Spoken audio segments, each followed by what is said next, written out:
Chers frères et sœurs, amis en Christ, bienvenue dans ce quotidien Jésus, journal d'information et de méditation chrétienne.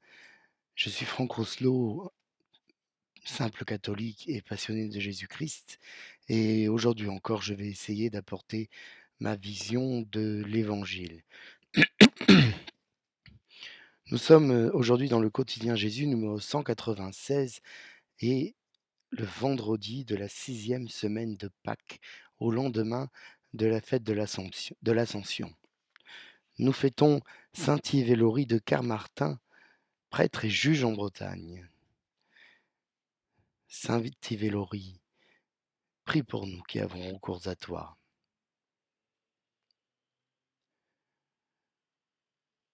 Au nom du Père, et du Fils, et du Saint-Esprit. Amen. Il est une coutume que certains perpétuent, et pas forcément des croyants, c'est de monter en haut d'une montagne le jour de l'Ascension. Nous y voyons aisément la symbolique. Un peu plus près du ciel, un peu plus près des étoiles, Jésus lui-même aimait s'isoler sur un mont et prier le Père. Parler avec le Père des nuits entières. Il n'y a pas grand-chose à dire de cela, si ce n'est tout de même qu'il ne faudrait pas que cela substitue la célébration eucharistique dans le mystère sacramentel, car c'est ici que se vit l'essence de notre foi. La messe et la montagne, voici un beau mariage. Mais peu importe. Ayons toujours en mémoire l'interrogation des anges au jour de la résurrection et au jour de l'ascension, qui nous demandent ce que nous faisons ici, parce que Jésus n'est pas où nous le cherchons, mais ailleurs, ressuscité, puis monté au ciel. Le royaume céleste se dérobe de notre vue, car nous aurons toute l'éternité pour le découvrir. Mais nous, c'est ici que nous sommes appelés, dans ce monde auquel nous n'appartenons plus, mais où doit s'accomplir notre mission. Que Dieu nous vienne en aide.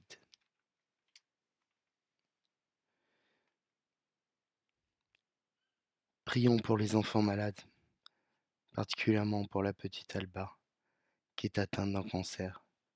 Demandons au Seigneur sa guérison. Prions pour les enfants victimes d'abus, que la justice soit faite.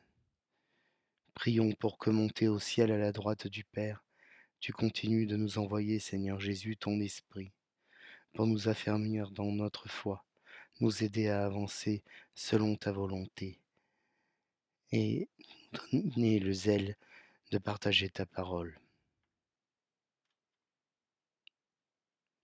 Pardonne-nous, Seigneur.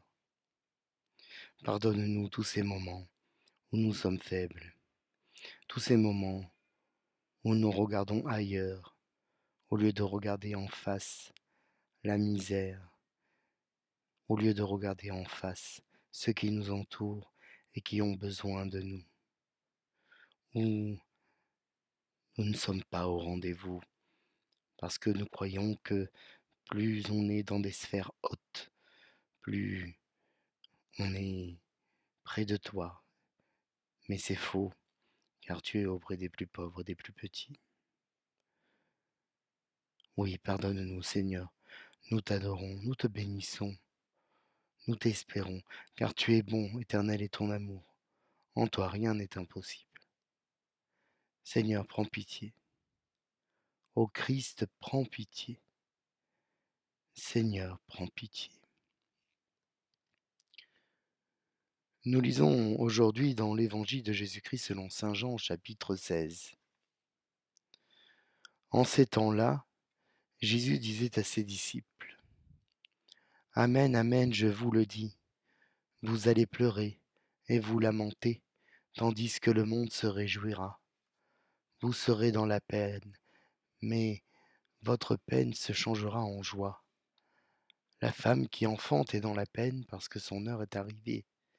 Mais quand l'enfant est né, elle ne se souvient plus de sa souffrance, toute heureuse qu'un être humain soit venu au monde. Vous aussi maintenant, vous êtes dans la peine, mais je vous reverrai, et votre cœur se réjouira, et votre joie, personne ne vous l'enlèvera. En ce jour-là, vous me poserez plus de questions. Nous acclamons ta parole, Seigneur Jésus. Louange à toi. Aujourd'hui, je vous donne de parler d'une œuvre. Je vais la mettre vers là. Voilà.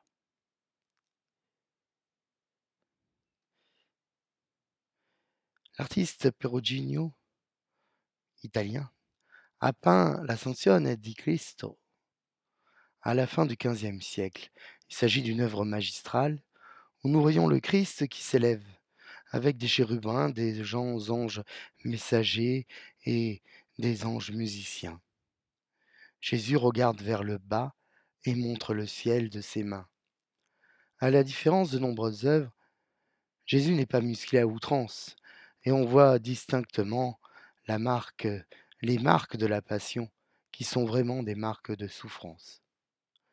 Cette œuvre, je l'ai découverte grâce à un prêtre niçois, féru de culture, qui nous a révélé quelques mystères intéressants. Les artistes ne nous donnent pas à voir la vérité, mais leur interprétation de la vérité en lien, il est vrai, avec leur culture et leur temps. Nous y trouvons ici, sur la terre ferme, au centre, en dessous de Jésus-Christ, de son Fils, la Vierge Marie, entourée de 13 hommes. L'un d'eux est Paul, reconnaissable avec son épée de soldat et le livre de l'Évangile qu'il est chargé d'annoncer. Les 12 autres sont les apôtres, avec Pierre et la clé du ciel, Jean et son livre, lui l'évangéliste, et les autres. Ils regardent tous vers le haut, sauf Paul, qui n'était pas présent, au jour de l'ascension. Ils sont tous auréolés, ou presque. À droite du tableau, un personnage nous regarde fixement. Il n'a pas d'auréole. Au moment de l'ascension, les apôtres ne sont pas 12, mais 11. Le 12e, Judas, est mort. Matthias, celui qui prendra sa place, est désigné après l'ascension et avant Pentecôte. Par conséquent, ce 12e personnage n'est pas un apôtre. C'est un croyant qui nous regardera dans les yeux, comme si nous nous regardions dans un miroir. D'où qu'on se regarde d'un miroir, on se regarde dans les yeux. Un autre détail me surprend. À gauche du tableau, un personnage auréolé a un regard un peu vers le haut, un peu vers nous. C'est un apôtre qui ressemble étrangement à l'homme de droite dont nous venons de parler. Leurs yeux sont identiques. N'y verrait-on pas Thomas, appelé aussi jumeau, celui qui doute et qui ne croit qu'en ce qu'il voit, et qui est notre jumeau à nous, l'humanité incrédule, donc jumeau du personnage qui nous représente. Ce sont évidemment, chers amis, des interprétations personnelles. Mais c'est néanmoins intéressant. Et c'est pour cela que les artistes le font. Les apôtres ne sont pas appelés à fixer indéfiniment un lieu de culte quelconque jusqu'à ton retour, Seigneur Jésus, mais envoyés à répandre ton évangile, à baptiser, et ceci jusqu'aux extrémités de la terre. Quant à nous, qui devenons jumeaux de ces apôtres, nous sommes à notre tour apôtres et envoyés en mission. Le chrétien est une personne de prière et une personne d'action. Il peut contempler tout en travaillant. Il ne dépend d'aucun impôt, mais de la sueur de son front. Il est autonome et libre de tout ce qui pourrait l'aliéner ici-bas, l'argent, le pouvoir, l'alcool, la drogue, le sexe, la pornographie, l'idolâtrie. Nous devons être vigilants quant à ces pièges, tendus par celui qui veut nous perdre, et son obsession est grande. Oui, tu nous le dis, nous allons pleurer que nous allons nous-mêmes pleurer, que les temps seront parfois sombres, qu'il faudra souffrir. Mais cette souffrance, c'est celle de l'enfantement. Enfantement de la vie, évidemment, car c'est la première mission, mais enfantement de nous-mêmes, renaissance.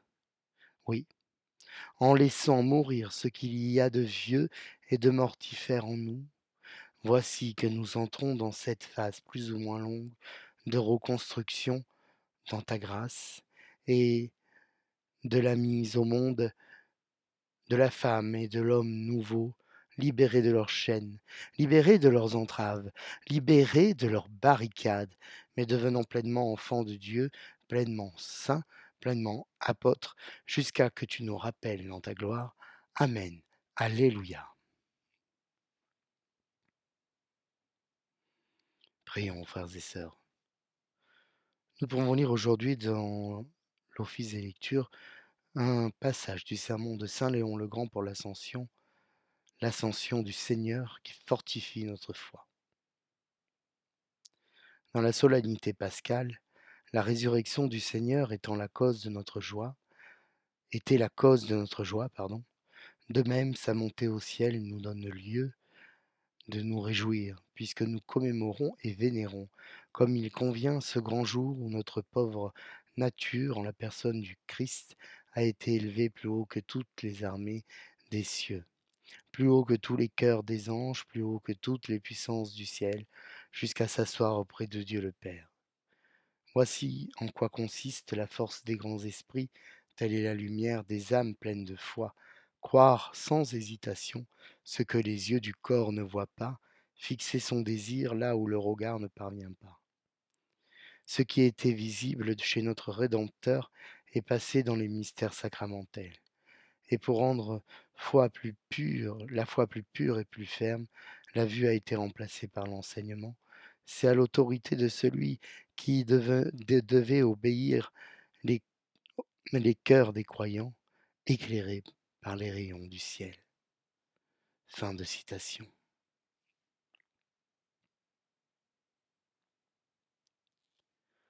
Oremus, tu nous recrées, Seigneur, pour la vie éternelle, dans la résurrection de notre Sauveur qui règne désormais auprès de toi.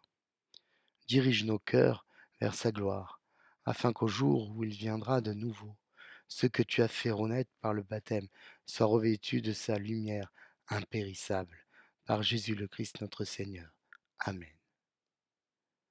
Prions, frères et sœurs, prions Notre-Dame, Marie.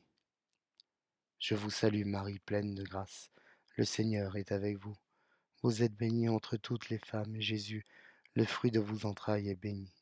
Sainte Marie, Mère de Dieu, priez pour nous pauvres pécheurs, maintenant et à l'heure de notre mort. Amen. Demandons au Seigneur Tout-Puissant, en ce lendemain de l'Ascension, de nous bénir, au nom du Père, et du Fils, et du Saint-Esprit. Amen. Bonne journée, chers frères et sœurs, et à demain.